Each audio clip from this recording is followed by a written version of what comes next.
Suryani. Izinkan saya, moderator, untuk menjawab pertanyaan Pak Manurung tentang adanya ucapan Nabi Muhammad yang ada dalam Al-Quran dan dianggap bukan wahyu dari Allah. Dalam Quran ada 4 surah yang diawali kata kul. Kalau kata kul ni ialah PL amar, ayat menyuruh, ayat memerintah. Fi'il madinya ialah qala. Fi'il mudhari'nya yaqul. Fi'il amarnya ialah qul. Jadi kalau kita tengok dalam surah, dia ada beberapa surah yang menunjukkan perkataan qul. Qul huwallahu ahad, surah Ikhlas. Qul a'udzu birabbin nas, surah An-Nas. Qul a'udzu birabbil falaq, ialah surah Al-Falaq. Qul ya ayyuhal kafirun, ialah surah Al-Kafirun. Jadi Pak Menurung, awal-awal lagi Pak Menurung sudah mengatakan Pak Menurung kurang berbahasa Arab.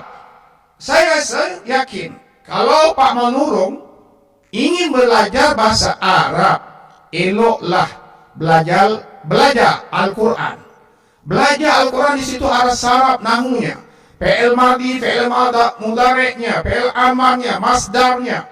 Jadi kalau Pak Nurung belajar, saya rasa Pak Nurung boleh paham tentang ayat suruh, ayat diperintah, ayat memerintah dan sebagainya. Jadi di sini Pak Nurung saya kupas tentang surah Al-Ikhlas. Jadi Pak Menurung coba lihat, saya membacakan surah Al-Ikhlas ni. Bismillahirrahmanirrahim. Qul huwallahu ahad. Lihat Pak Menurung, Pak ini. Qul huwallahu ahad, Allahus samad, lam yalid wa lam yulad wa lam yakul lahu kufuwan ahad. Maksudnya Pak Menurung, lihat qul tu. Katakanlah wahai Muhammad. Siapa yang kata? Ialah Allah. Allah mengatakan pada Muhammad, katalah wahai Muhammad, Tuhanku ialah Allah yang Maha Esa.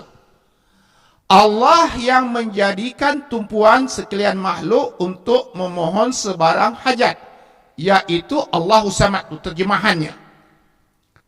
Lam yalid wa lam yulad, ia tidak beranak dan ia pula tidak diperanakkan. Walam yakul lahu kufuwan ahad, dan tidak ada sesiapa pun yang serupa dengannya. Jadi Pak Menurung ingat, ini bukannya sabda Rasul, bukannya kata-kata Rasul.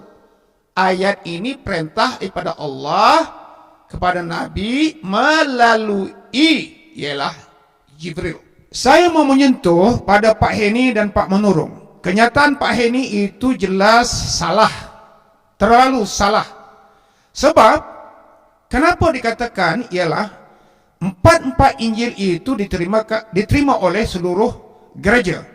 Saya ingin menjawab soalan Pak Heni bertanyakan, yaitu Injil Barnabas yang diketemukan pada tahun 488 oleh Archbishop di Pulau Cyprus itu apakah dalam bahasa apa? Ia ditulis sebenarnya oleh Pak ini, ditulis dalam bahasa Suryani, bukan bahasa Latin ataupun bahasa Spanyol, yang macam mana yang Pak ini katakan tadi pada tahun 1500 abad ke-15 atau abad 15, ianya ditulis dalam bahasa Spanyol atau bahasa Latin. Untuk pengetahuan Pak Menurung, Pak Heni, jelas Barnabas ini atau Barnabas ini yang hidup sezaman dengan Nabi Isa alaihissalam ialah orang yang mentauhidkan Allah Subhanahu wa taala. Jadi orang yang beriman dengan Allah Subhanahu wa taala.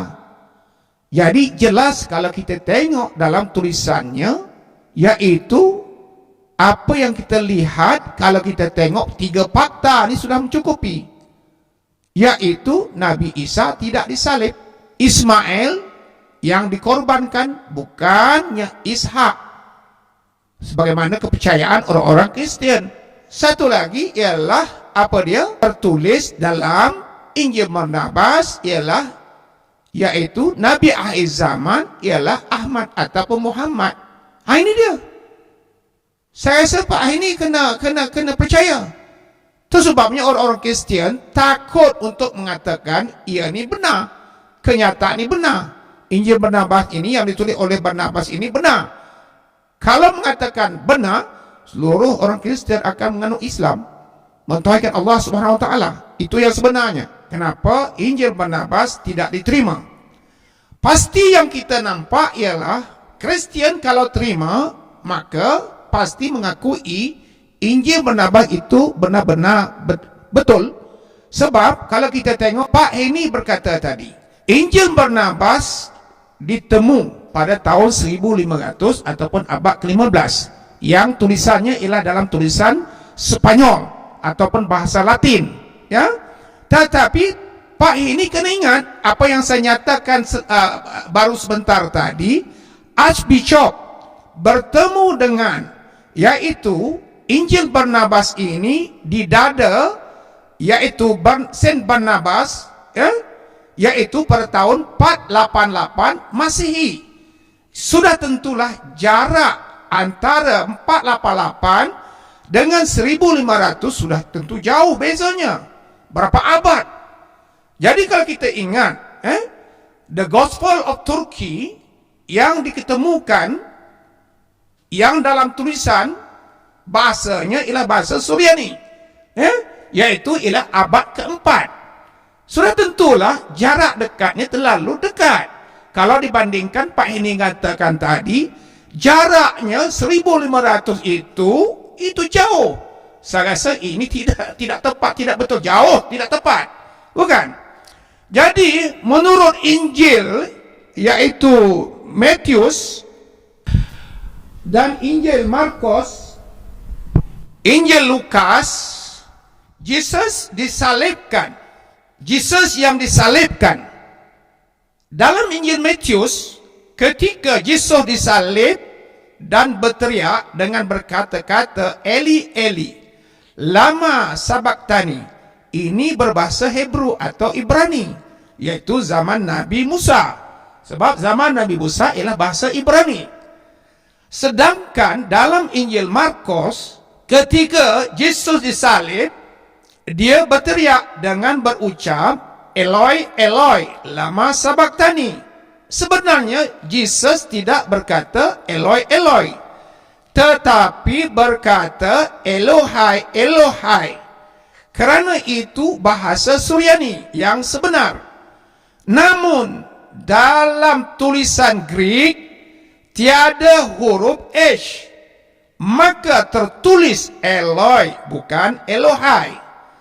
Jadi Nabi Isa atau Jesus menurut Kristen itu berbicara bahasa Suryani, bukan Greek. Menurut manuskrip The Gospel of Turkey yang ditemukan pada abad 21 di Turki, dan Pope Benedict yang ke-16 bersemangat untuk membelinya dengan harga ratusan juta pound, ternyata The Gospel of Turkey tertulis dalam bahasa Suryani, tarikh penulisannya abad ke-4 Masehi. Injil yang empat, yakni Matius, Markus, Lukas dan Yohanes, aslinya tertulis dalam bahasa Greek atau Yunani, dan terjemahannya dalam bahasa Suryani yang disebut teks Peshitta. Peshitta ini bahasa Suryani. Peshitta bermaksud sederhana. Ternyata dibuat pada abad ke-5 ataupun abad ke-6. Sedangkan The Gospel of Turkey abad ke-4, maknanya The Gospel of Turkey dalam bahasa Suryani usianya lebih tua dibandingkan teks Peshitta bahasa Suryani. Markus, penulis Injil, Mark, ada hubung tali kekeluargaan dengan Barnabas, yaitu persaudaraan. Markus dan Barnabas hidup sezaman. Dalam Injil Barnabas, ke-12 sahabat utama Yesus ataupun Nabi Isa alaihissalam, Barnabas adalah salah satu sahabatnya. Sedangkan dalam Injil Matius, Injil Markus, Injil Lukas dan Injil Yohanes, Barnabas dan Markus tidak termasuk dalam hitungan ke-12 murid utama, yaitu Harawiyun. Ini pasti adalah masalah besar mengenai identiti murid-murid Yesus yang utama. Dalam bahasa Suryani, Barnabas disebut Barnaba. Dalam bahasa Arab juga disebut Barnaba. Matius dalam bahasa Suryani dan Arab disebut Matai. Lukas dalam bahasa Suryani dan Arab disebut Luka. Sedangkan Yohanes dalam bahasa Suryani dan Arab disebut Yohanan atau Yahya. The Gospel of Turkey berbahasa Suryani ada pertalian dengan The Gospel of Barnabas, bahasa Latin dan bahasa Spanyol. Jadi The Gospel of Barnabas yang ditulis abad yang ke-16 itu adalah terjemahan dari The Gospel of Turkey abad ke-4 dalam bahasa Suryani. Apa pasal? Ini Pak Heni, Pak Menurung, yang mengatakan tadi itu sudah lebih abad 16. Jadi karena isinya mengandungi 3 hal yang sama. Pertama, yang disalibkan bukan Yesus. 2, yang dikorbankan oleh Ibrahim bukan Ishak, tapi Ismail. 3, disebutkan tentang kedatangan Nabi akhir zaman yang bernama Ahmad atau Muhammad. Dalam teks Peshitta, terutama Injil terutama Injil Yohanes, dijelaskan kedatangan orang yang disebut Paraklita. Ingat, baik-baik. Ini Pak Menurung dan Pak Heni.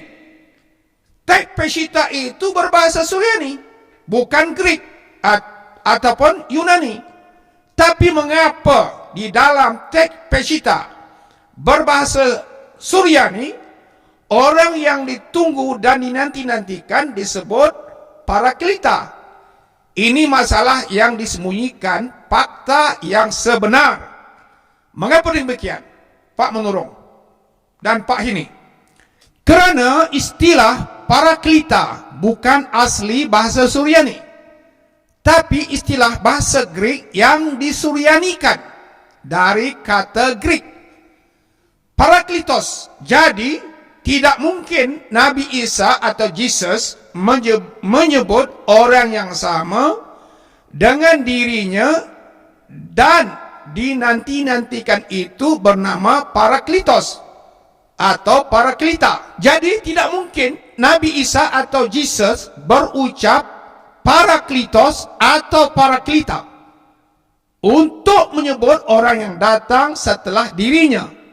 Pasti Yesus, Pak Menurung, Pak Heni berucap tentang nama yang asli itu. Namun faktanya kita tidak menemukan ucapan Nabi Isa yang asli itu dalam bahasa Suryani. Teks Peshitta tidak menyebut Muhammad.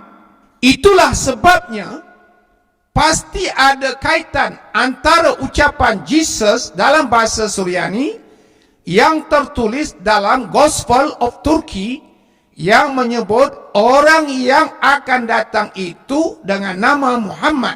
Teks Peshitta berbahasa Suryani menyebut Paraklita. Arti sebutannya orang yang terpuji atau orang yang disebut. Dalam bahasa Greek, istilah Parakletos artinya orang yang dipanggil atau orang yang disuruh. Ini yang tercatat dalam Injil Yohanes versi bahasa Greek. Sedangkan istilah parakletos artinya orang yang terpuji. Tetapi ini tidak tercatat dalam Injil Yohanes versi bahasa Greek.